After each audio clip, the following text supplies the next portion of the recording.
Welcome to PMP Exam Express channel. Here we do different scenario questions to best prepare you for your PMP exam.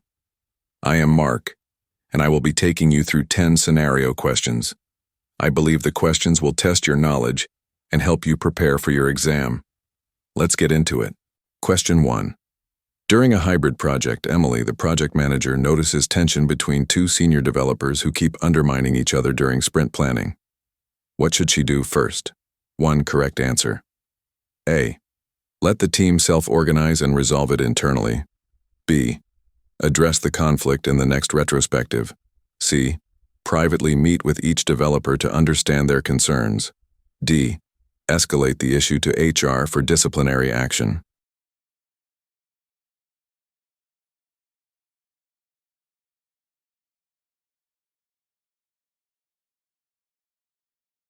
Correct answer, C. Explanation. In conflict resolution, the first step is understanding perspectives privately. This helps uncover the root of the problem before taking further action. Retrospective or escalation should come later if necessary. Question 2. Jonah, a stakeholder, consistently challenges the product owner's backlog decisions in front of the Scrum team, lowering morale. What are the best actions to take?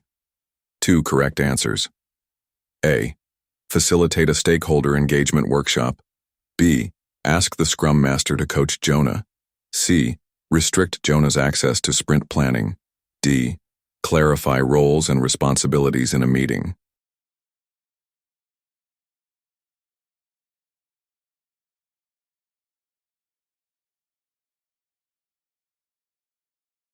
Correct answers.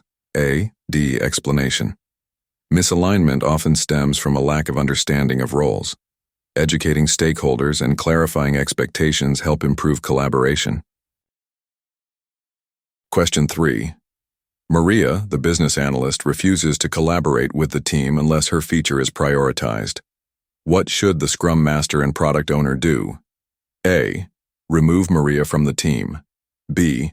Explain backlog prioritization and invite her to the next grooming session. C. Prioritize Maria's feature to maintain peace.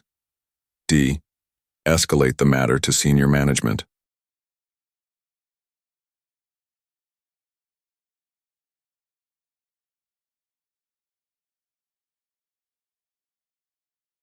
Correct answer, B. This is a classic case of misaligned expectations.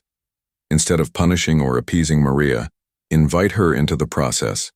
Option B empowers her through transparency. She'll understand how prioritization works and can give input constructively.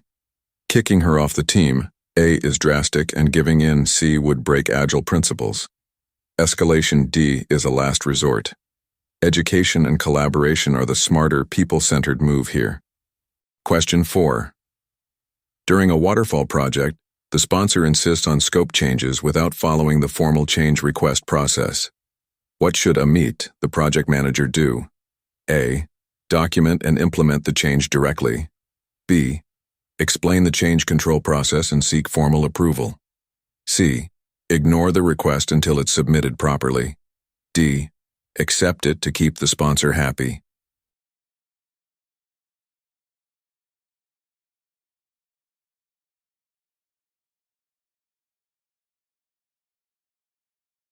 Correct answer.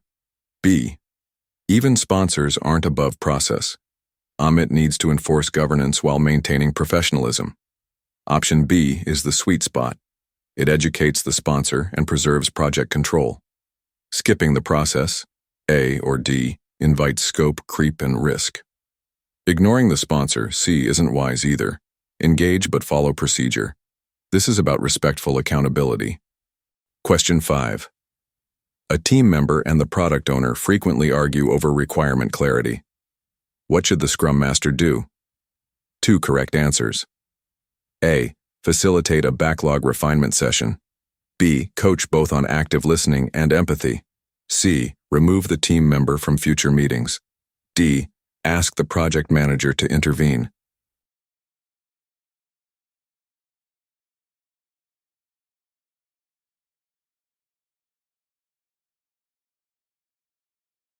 Correct answers. A. B. Commentary. Miscommunication often masks deeper issues. Facilitating a refinement session, A, allows clarification in a structured way. Meanwhile, coaching, B, addresses behavior, teaching listening skills and empathy can shift team culture. Removing someone, C, or pulling in a project manager, D, undermines team self-management and agile roles. This is a teachable moment, not a discipline issue. Question 6. Thomas, the sponsor, keeps changing requirements without justification and misses review meetings. What are the best actions the project manager can take? 3 correct answers. A. Escalate the behavior to the steering committee. B. Update the stakeholder engagement strategy. C. Conduct a one-on-one session to realign expectations. D. Remove him from the stakeholder list. E. Delay project delivery to accommodate changes.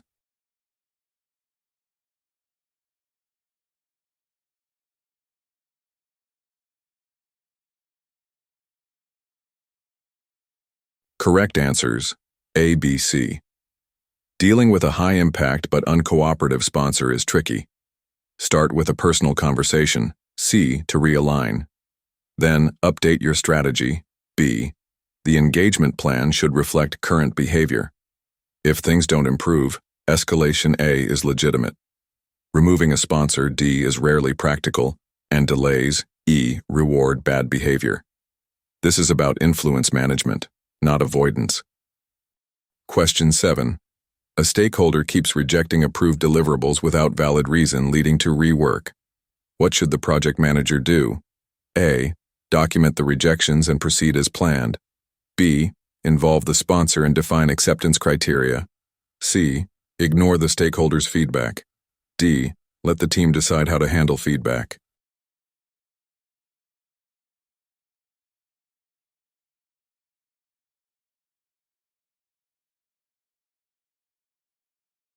Correct answer, B. Without clear acceptance criteria, you're aiming at a moving target. Option B, getting the sponsor involved to define what's acceptable, puts everyone on the same page. Documenting without fixing the issue, A, isn't enough. Ignoring the feedback, C, or handing it off to the team, D, doesn't solve the root problem. Clarity is power. Define it, agree on it, and use it to cut through the noise. Question 8. A sprint review turns confrontational as stakeholders express unrealistic expectations. What should the Scrum Master do? A. Cancel the sprint review immediately. B. Facilitate a feedback loop to capture input and align expectations. C. Ask the team to change their approach mid-sprint. D. Escalate to senior leadership.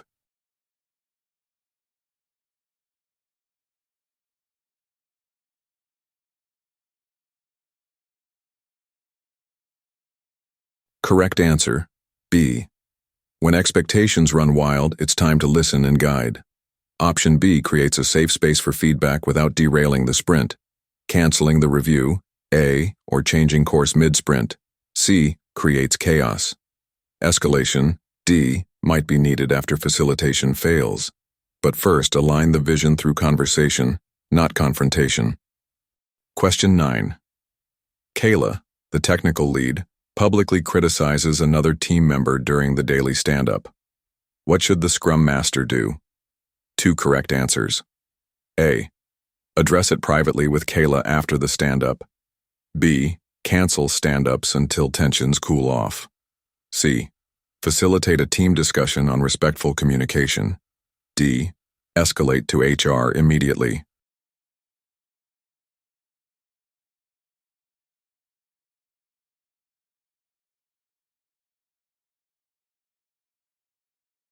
Correct answers, A and C. Public criticism kills psychological safety. Addressing it privately, A with Kayla shows leadership without public shaming. A team discussion, C sets or resets norms. Canceling stand-ups, B delays progress, and HR escalation, D is too heavy-handed. Scrum thrives on trust. Rebuild it through coaching and conversation.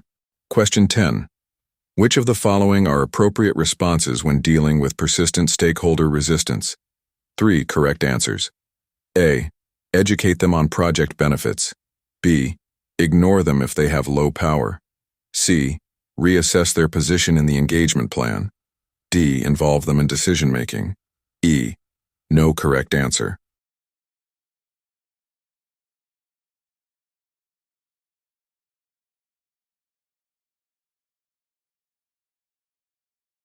Correct answers: A, C, and D. Resistance isn't a wall, it's a signal. Educating, A. Involving, D. And reassessing, C. Help you transform blockers into allies. Ignoring stakeholders, B. Even those with low power, risks backlash. Choosing no correct answer, E. Is simply incorrect. Active engagement, not avoidance, is the path to alignment. Well done. You have completed all 10 questions. If you found this content helpful, hit subscribe, tap the bell icon, and share this video with your study group. You're not alone in this journey, and PMP Exam Express is here to make sure you pass with confidence. See you in the next session.